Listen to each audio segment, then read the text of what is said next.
Que le Seigneur vous bénisse. Pour vous rappeler, nous sommes ici à Outouélé, juste dans la ville-province d'Issio, là où vous avez l'habitude de suivre votre frère appelé le frère Nicolas le parolier Branham, un des facteurs de la parole faite chair au temps de la fête. Parce que William Branham nous dit, il faut que le nombre de ceux qui croient la parole faite chair dans leur jour, dans leur temps, il faut que leur nombre puisse s'augmenter.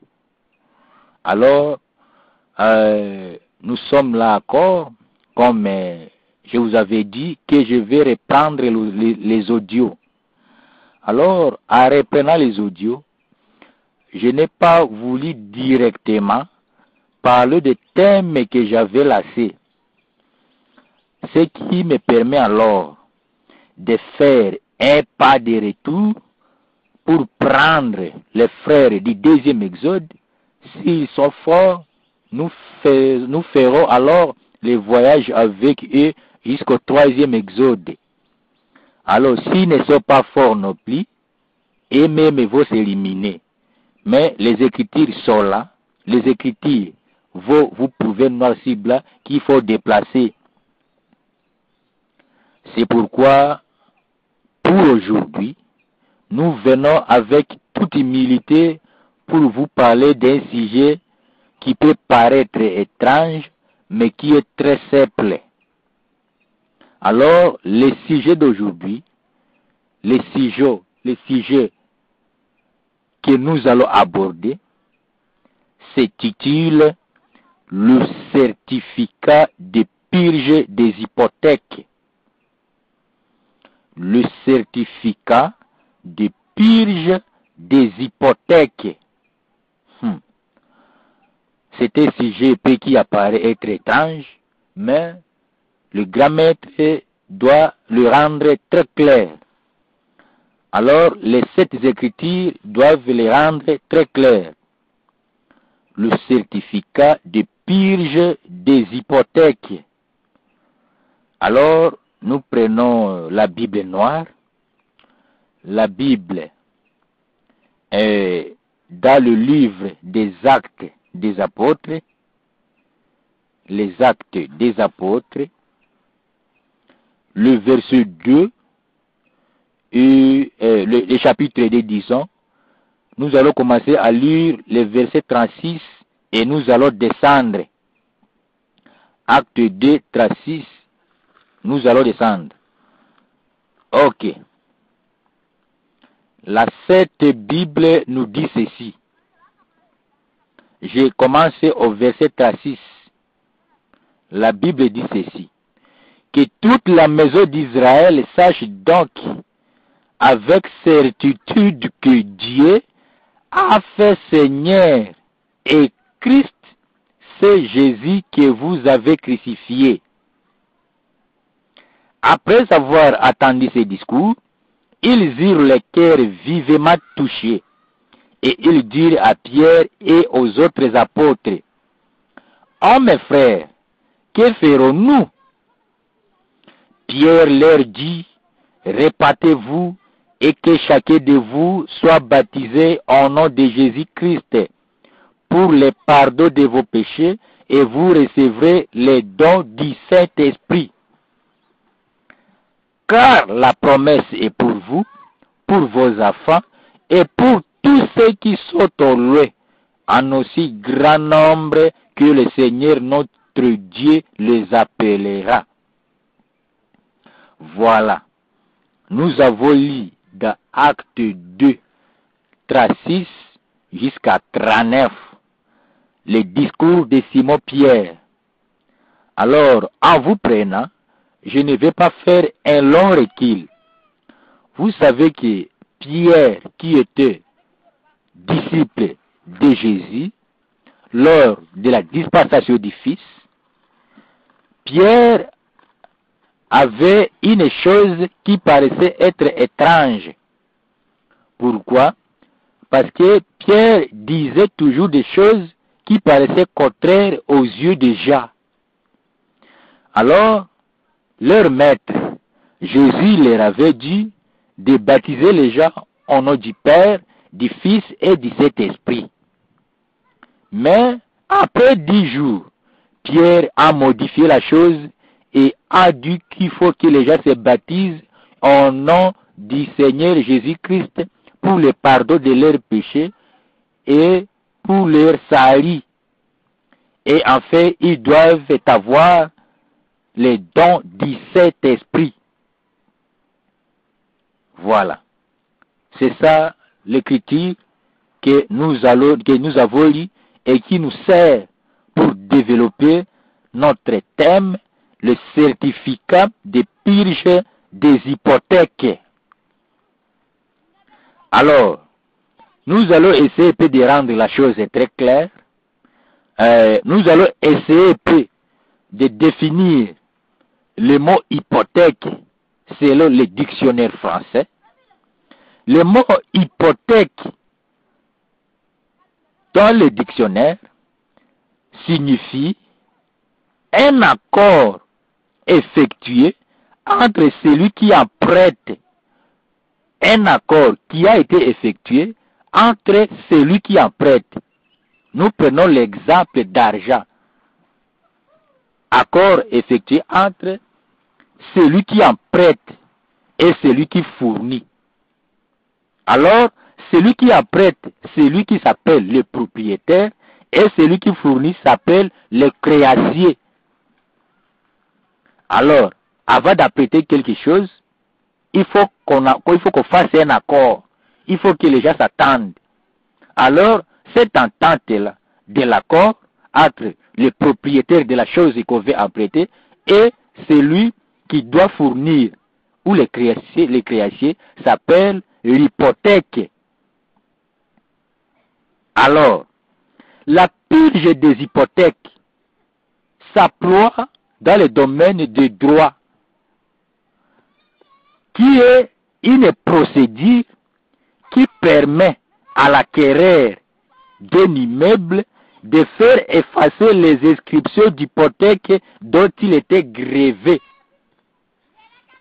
C'est la procédure qui permet à l'acquéreur, de celui qui a acquis ou qui a acquéri un immeuble, de faire effacer les inscriptions d'hypothèque, les inscriptions de celui qui a apprêté et du créancier. Donc cette procédure-là d'effacer s'appelle la purge des hypothèques. Alors, le certificat de la purge des hypothèques, c'est le certificat qui nous permet d'effacer l'accord qu'on a fait entre les fournisseurs ou les créanciers et les propriétaires de la chose qu'on a apprêtée. Alors, je reviens dans le domaine spirituel. Nous savons que la chose qui devrait être effacée, ce sont les péchés. Alors, il faut maintenant que nous reconnaissions, il faut que nous ayons la chose qui devrait effacer nos péchés. La chose qui devrait pardonner nos péchés.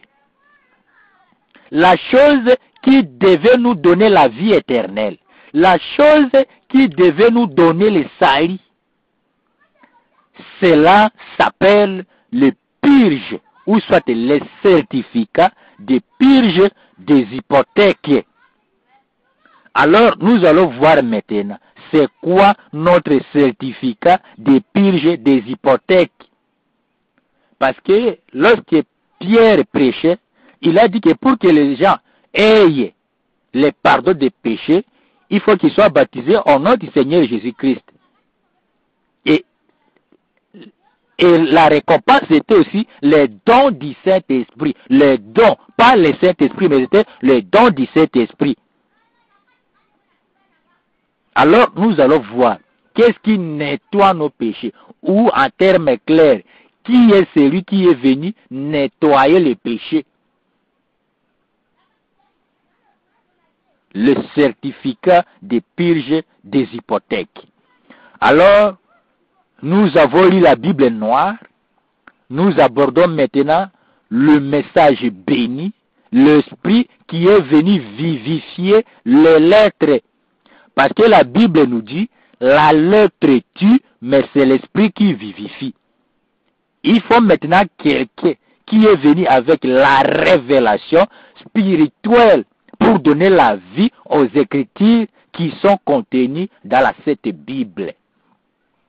Raison pour laquelle nous touchons directement le prophète William Marion Branham dans son sermon et nous allons attendre ce qu'il nous dit.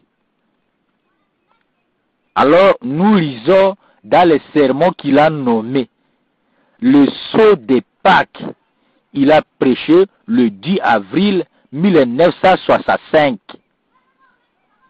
Le sceau de Pâques, prêché le 10 avril 1965. Les paragraphes 5 et 6. Dans d'autres traductions, vous allez lire les paragraphes 84. William Marion Branham dit ceci.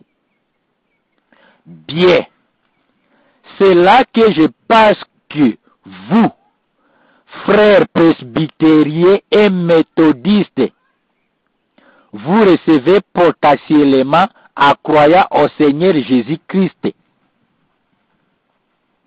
Bien, c'est là que je pense que vous, frères presbytériens et méthodistes, vous recevez potentiellement en croyant au Seigneur Jésus-Christ.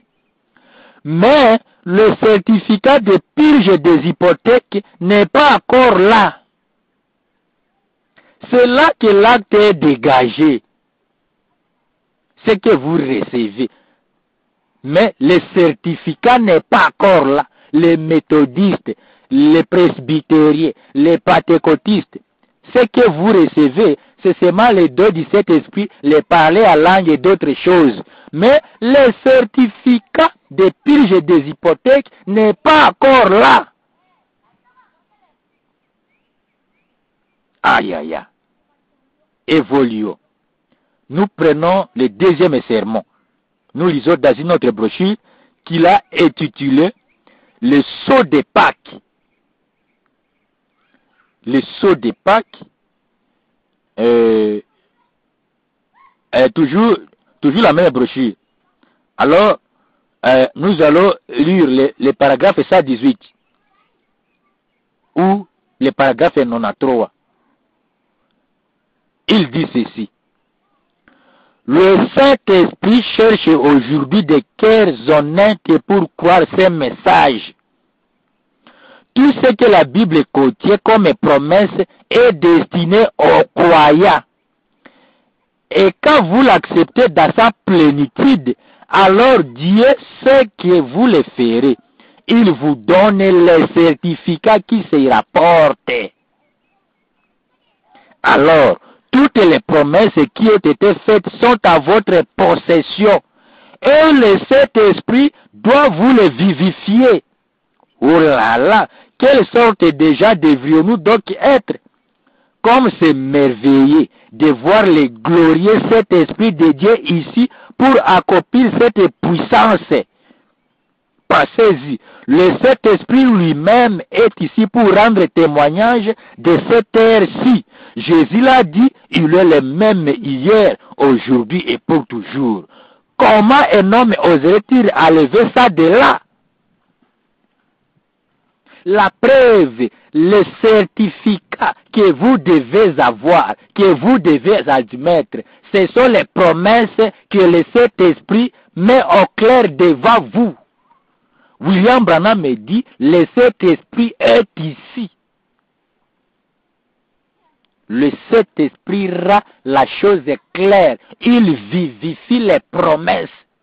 Alors, la preuve qui montrera que vous êtes sauvés, que vos péchés sont pardonnés, c'est de croire les promesses que le Saint-Esprit lui-même est venu vivifier. Parce que Jésus lui-même nous a dit, qu'il a des choses à nous raconter, mais que nous ne devons pas, que les gens ne devraient pas les rapporter maintenant. Alors, il fallait que le Saint-Esprit vienne, l'Esprit de vérité, le révélateur, qui nous dira des choses à venir et nous révélera les promesses écrites dans les Saintes Écritures pour le dernier jour. Le Saint-Esprit lui-même, William Branham me dit, le Saint-Esprit lui-même est ici pour rendre témoignage de cette heure-ci. C'est le Saint-Esprit qui rend témoignage de cette heure-ci. Amen. Nous lisons encore. William Branham continue. Dans la prédication, le lieu d'adoration auquel Dieu a pourvu. Le lieu d'adoration auquel Dieu a pourvu. Prêché le 25 avril 1965.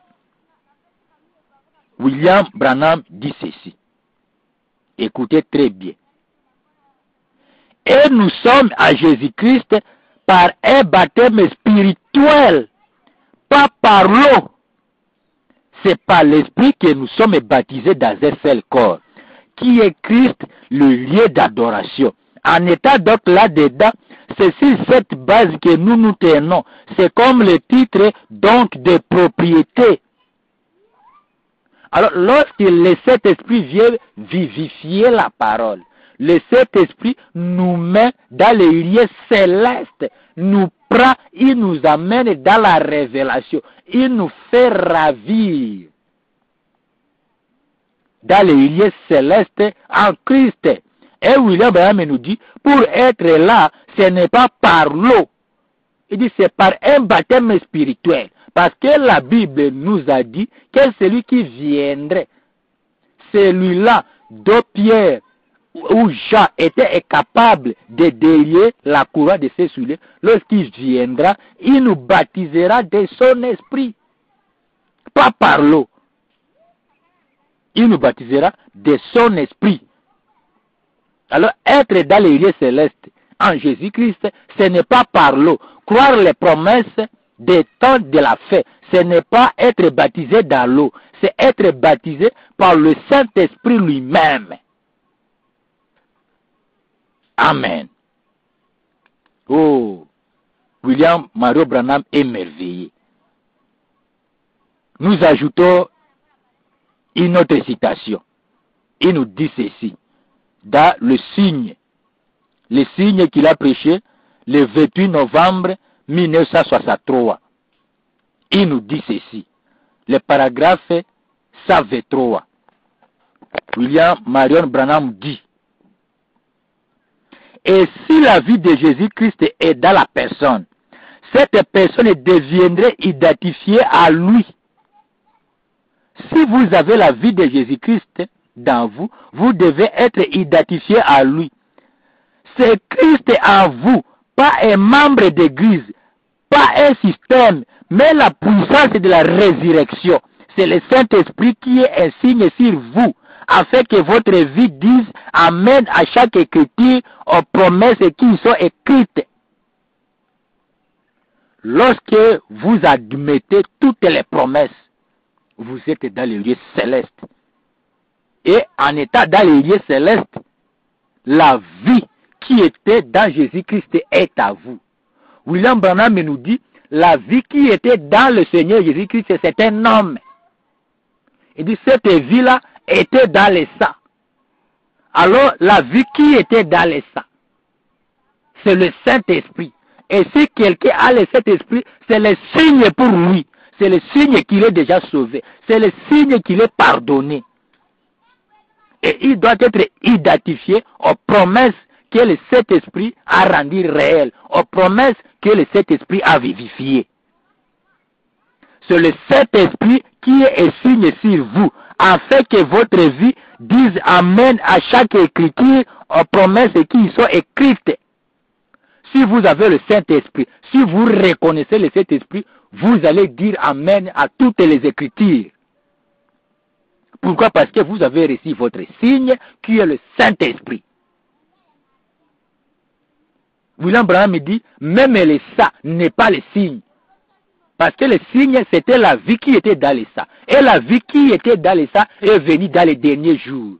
Le Saint-Esprit, c'est lui qui était dans Jésus-Christ. Et ce Saint-Esprit, c'est le messager du tas de la fin. C'est lui qui est venu révéler tous les mystères. Oh, comme c'est merveilleux. Oh là là. Écoutez encore. Nous lisons encore dans la brochure que nous avons lue récemment. Le lieu d'adoration auquel Dieu a pourvu. Toujours du 25 avril 65. William Branham nous dit ceci. Le paragraphe 159. Il dit, vous dites, j'ai acheté un terrain. Il ne vous appartient pas tant que vous n'avez pas un titre. Vous dites que vous avez acheté un terrain. Mais ce terrain-là ne vous appartient pas tant que vous n'avez pas un titre. Mais une fois que vous avez un titre, cela démontre que toute hypothèque qui pouvait gréver cette propriété a été levée. C'est comme quelqu'un qui narre, qui raconte qu'il a acheté une parcelle. Il dit, j'ai la vie éternelle, j'ai ceci, j'ai le Saint-Esprit. Mais il n'a pas le certificat de pige de l'hypothèque. Il n'a pas un titre qui prouve ça. Le titre qui prouve que vous avez la vie éternelle aujourd'hui, c'est accepter le Saint-Esprit. Celui qui est le purge, le certificat de votre purge de l'hypothèque. C'est lui qui vous donne le titre de propriété pour dire que non, la vie éternelle vous appartient. Le nom qui a été perdu dans le jardin d'Éden vous appartient. Toutes les promesses vous appartiennent. Les 7 sceaux vous appartiennent. Les 7 tonnerres vous appartiennent. Toutes les choses vous appartiennent. Amen. Reculons encore dans le sceau de Pâques. Écoutons ce qu'il dit ici. Le sceau de Pâques, dans le paragraphe 52, William Branham dit, bien, c'est l'esprit qui vivifie. Ce n'est pas la parole qui vivifie. C'est l'esprit qui vivifie la parole. C'est-à-dire qui donne vie à la parole. Qui lui donne des ailes pour voler. Qui lui donne l'accès. C'est l'esprit qui fait cela. Alors, lorsque vous avez la parole, il faut que l'esprit vienne pour vivifier, pour donner vie à la parole. Ce n'est pas la parole qui vivifie, mais c'est l'esprit qui vivifie la parole. Il fallait quelqu'un pour vivifier les promesses. Et celui qui est venu vivifier les promesses, celui qui est venu donner vie, celui qui est venu révéler, tous les mystères qui a été caché, c'est le Saint-Esprit. Alors, l'admettre, c'est ça le certificat des purges des hypothèques. C'est ça la preuve que vous êtes sauvés. C'est ça la preuve que vous avez la vie éternelle. C'est ça la preuve que vous êtes pardonnés.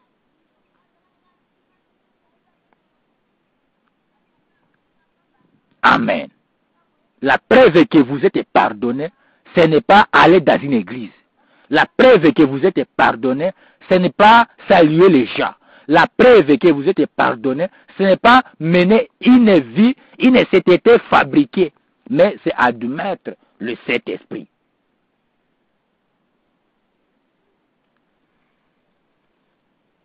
Il dit encore, ajoutons quelque chose, rendons ça réel, très clair, disons. Dans la prédication Les Signes du 28 novembre 1963. Nous allons lire les paragraphes 132 et 133. Écoutez ce qu'il dit. Il dit ceci. Les paragraphes 132. Il dit, observez les organisations. Voyez vers où elles vont. Dieu est-il parmi les organisations? Si c'est le cas, alors il est en train de les conduire tout droit vers le conseil des églises et jusqu'à la marque de la bête. Dieu n'est pas là-dedans. Vous pensez que appartenir dans une organisation prouve que Dieu est là? Non. L'Abraham dit, si Dieu était là, ce Dieu-là conduirait les gens vers le conseil des églises et vers la marque de la bête.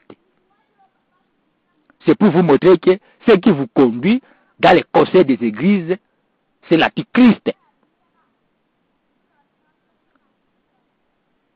L'esprit des organisations n'est pas l'esprit de Christ. C'est un esprit antichrist.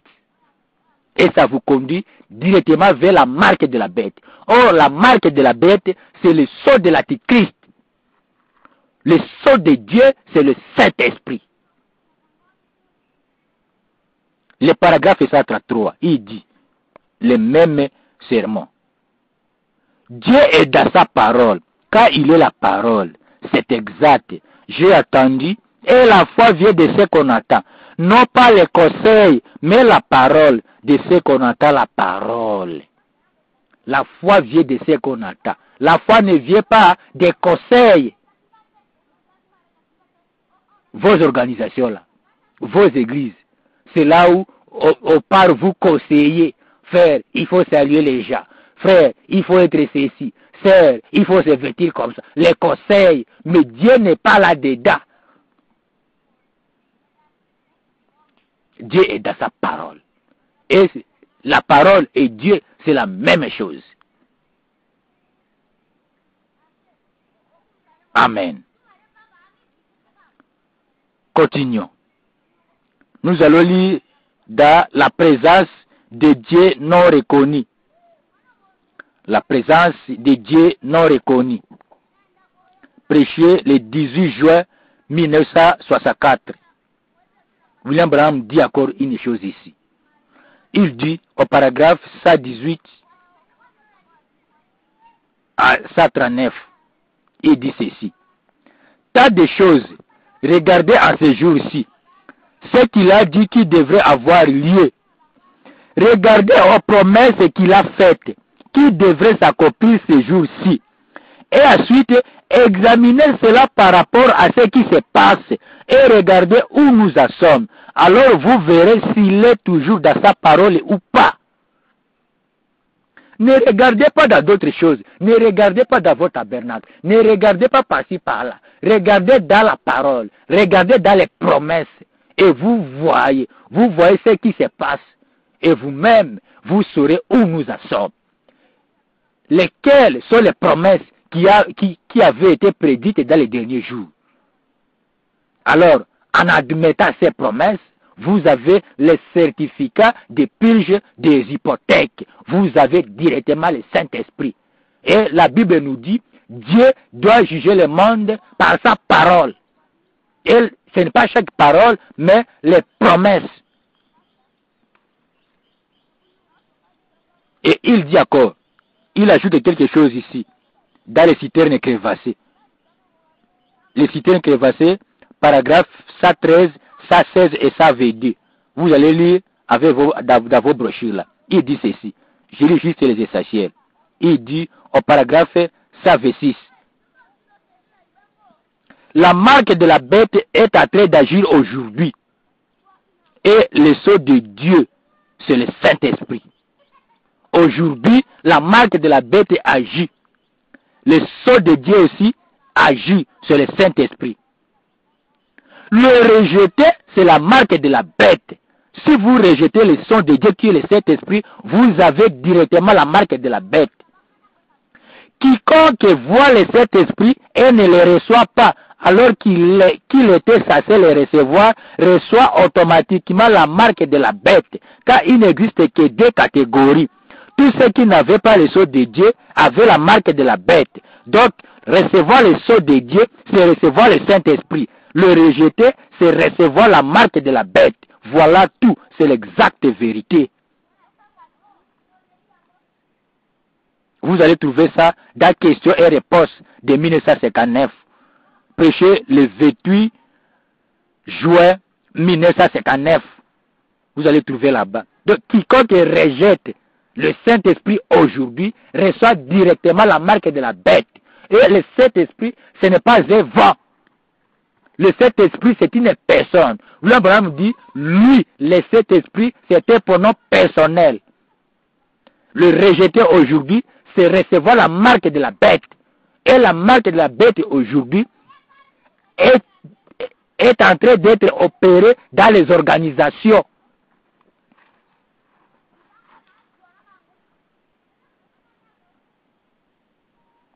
J'aime le message. J'aime le message. William Branham ajoute quelque chose.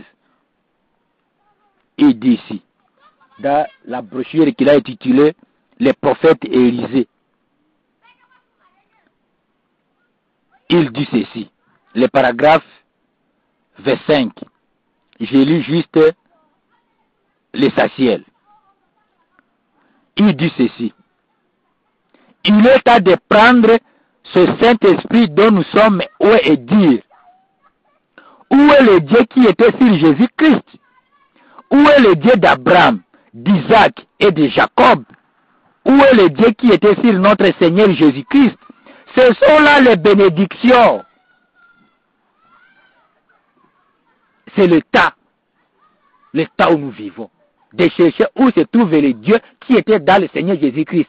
Quiconque voit ce Dieu-là, il est béni. Quiconque voit ce Dieu-là, il a la vie éternelle. En cet assis. Parce que c'est cet esprit qui nous ouait. Il nous fait de Christ aussi. Amen. Ajoutons quelque chose. Dans El Shaddai, prêché le 16 avril 1959. 16 avril 1959, El Shaddai. Le paragraphe 78. William Branham éclaircit. Il nous dit, le même ange qui était dans cet homme et qui avait les dos tournés vers la tente connaissait Sarah. Il la connaissait. Le même Dieu est ici ce soir, le Dieu d'Abraham, disant la même chose aux enfants d'Abraham. Le même Dieu qui était chez Abraham, qui connaissait les pensées de Sarah, est ici, disant la même chose aux enfants d'Abraham, au tas de la fête. C'est qui ce Dieu-là? Oh, j'aime le message. Aïe, aïe, aïe. Le message est très bien. Le même Dieu là, qui était chez Abraham, qui avait son dos tourné. William Branham dit, il est ici ce soir. Il parle à la semence d'Abraham, disant les mêmes choses. Hey! Rendons la chose très claire. Non, il faut qu'on rende très clair. Alors vite. Dieu est son propre interprète. Dieu est son propre interprète. William Branham dit quelque chose. Dans le paragraphe 136, il dit ceci. La dame derrière moi va mourir tout de suite si elle n'est pas guérie. La dame derrière moi, quelqu'un d'autre a prié pour elle tout récemment. William Branham me tourne le dos. Il dit la dame qui est derrière elle va mourir tout récemment. Parce que quelqu'un vient de prier pour elle. Et il est là, il tourne le dos. Il continue. Et là, le cancer. Le cancer se trouve au sein et au poumon aussi. Et on a récemment prié pour elle. Et elle essaie d'accepter cela par la foi qu'elle est guérie. C'est ainsi dit le Seigneur. Et c'est vrai, madame? La dame me dit, c'est tout à fait vrai. Si c'est le cas, faites signe de la main vers l'auditoire. Le Dieu d'Abraham vit toujours. Très bien. Allez, croyez ce que vous croyez et vous serez rétablis. Croyez-vous? Vous dites, qu'en est-il dans l'auditoire? Cette femme assise ici avec sort, près de suspension. Au bout de la rangée, la deuxième dame est juste là. Quand je me suis retourné juste là, j'ai vu quelque chose. Une chose autour de son bras. Une tension due à la circulation sanguine. Elle souffre de l'hypertension. Et c'est vrai, madame? Levez la main. Si vous croyez, votre hypertension va baisser. Le Dieu d'Abraham est toujours sur la scène. Il est exactement ce qu'il était. La parole de Dieu pour ces jours-ci. Oh, le Dieu d'Abraham. Amen. Croyez-vous, jamais de ma vie, je n'ai vu cette jeune dame. Mais Dieu reste Dieu. Eh bien, dites-moi, est-ce qu'un être humain peut faire cela? L'être humain n'est pas constitué de façon à faire cela. C'est le Dieu que Jésus-Christ avait promis qu'il serait ici dans les derniers jours et qu'il se confirmerait juste devant la semence d'Abraham, comme c'était le cas du tas de Sodome. Il dit, le Dieu qui tourne le dos, le Dieu qui distribue la guérison, le Dieu qui discerne les maladies, c'est le Dieu que Jésus-Christ avait promis qu'il serait ici dans les derniers jours, en train de se confirmer devant la sémence d'Abraham. Il continue, au paragraphe 163, il dit ceci: combien croient de tout leur cœur, alors levez-vous et acceptez cela. Levez-vous dans la présence du Dieu d'Abraham, d'Isaac et de Jacob. Je ne sais pas, mes frères et sœurs, vous voulez que le prophète Branham vous dise comment? Le Saint-Esprit, c'est lui qui était au temps d'Abraham. William Branham nous dit, devant Abraham, c'était le Saint-Esprit. Et ce Saint-Esprit, c'est lui qui est venu s'identifier dans la sémence élue d'Abraham dans ces derniers jours. Et William Branham, en train de distribuer la guérison, en train de discerner le passé, en train de discerner le passé déjà, il dit, le Dieu que Jésus-Christ avait promis est ici, devant tout le monde, en train de distribuer les guérisons, en train de se confirmer devant la sémence d'Abraham. La sémence d'Abraham voit Dieu dans la chair humaine. La sémence d'Abraham voit la parole faite chair. La sémence d'Abraham, quand il voit Branham en train de discerner le passé, il connaît qui est celui-là. Parce que la parole n'a besoin d'aucune interprétation. Il faut que Dieu lui-même vienne et rende manifeste la parole qu'il a promise lui-même. Oh, William Arrow Branham, le Dieu d'Abraham. William Arrow Branham, c'est lui qui discerne le passé. Oh, j'aimais ça très spirituel. Amen. Ah, mais comment alors?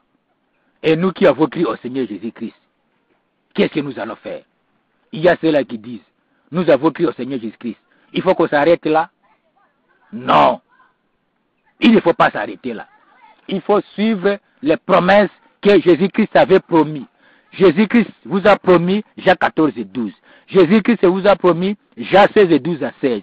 Jésus-Christ vous a promis Luc 17 et verset à 30. Jésus-Christ vous a promis beaucoup de choses, le mystère. Alors si vous reconnaissez les promesses, directement vous avez le certificat de purge de votre hypothèque. Rendons ça clair. Je ne vais pas faire des commentaires. Je lis quelque chose ici. Dans question et réponse sur la Genèse, INSER pose la question à William Arrow Branham. Question et réponse sur la Genèse, le 29 juillet 1953. Le paragraphe 170. Je vais commencer au paragraphe 164. Il dit ceci. Eh bien, frère Branham, alors, qu'est-ce que j'ai à faire? Croire à Jésus-Christ, c'est tout. Il se pose la question à William Branham en disant, elle a crié à Jésus-Christ. Alors, il faut qu'elle s'arrête là. William Branham me dit, non, le repos, ce n'est pas ça. Frère Branham, alors, qu'est-ce que j'ai à faire? Croire à Jésus-Christ, c'est tout. Branham me dit, non, le repos, ce n'est pas ça. Au paragraphe 170, il dit, c'est assez fracassant. Ça, n'est-ce pas? C'est fracassant comme ça. Bien. J'espère que ce sera reçu. C'est le Saint-Esprit qui est votre repos. Alors, quand vous reconnaissez le Saint-Esprit, quand vous croyez le Saint-Esprit, quand vous croyez les promesses que le Saint-Esprit a vivifiées, c'est ça votre repos. Croire à Jésus-Christ, ce n'est pas le repos.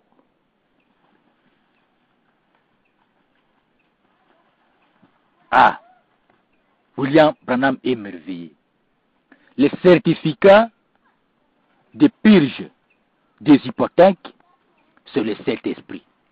Et le Saint-Esprit, c'est Dieu lui-même. Le Saint-Esprit, c'est le Dieu d'Abraham. Le Saint-Esprit, c'est le messager du tas de la fête. Selon les œuvres du tas de la fête, le Saint-Esprit, c'est le Seigneur William Marion Branham. C'est lui qui est le certificat de purge de votre hypothèque. C'est lui qui vous pardonne les péchés. C'est lui qui vous donne la vie éternelle. C'est lui qui est le véritable baptême. C'est lui qui vous révèle. C'est lui qui vous enlève. C'est lui, c'est lui, c'est lui et c'est lui. Oh, j'aime les messages. Comme c'est merveilleux. Oh là là. Merci Seigneur. Ajoutons quelque chose ici. Il dit ceci. Dans la prédication qu'il a nommée l'alliance de grâce d'Abraham. L'alliance de grâce d'Abraham. Le paragraphe 23. Il dit ceci. Maintenant, si vous êtes la postérité d'Abraham, vous ne reculerez jamais devant la promesse de Dieu. Les affaires d'Abraham ne reculent pas devant la promesse de Dieu. Vous vous attiendrez toujours aux promesses de Dieu. Vous la tiendrez pour vrai. Peu importe ce qui représente toute autre chose. C'est ce qu'a fait Abraham. Ce que n'importe qui disait lui était égal. Ça ne valait rien. Dieu l'a dit et cela règle la question.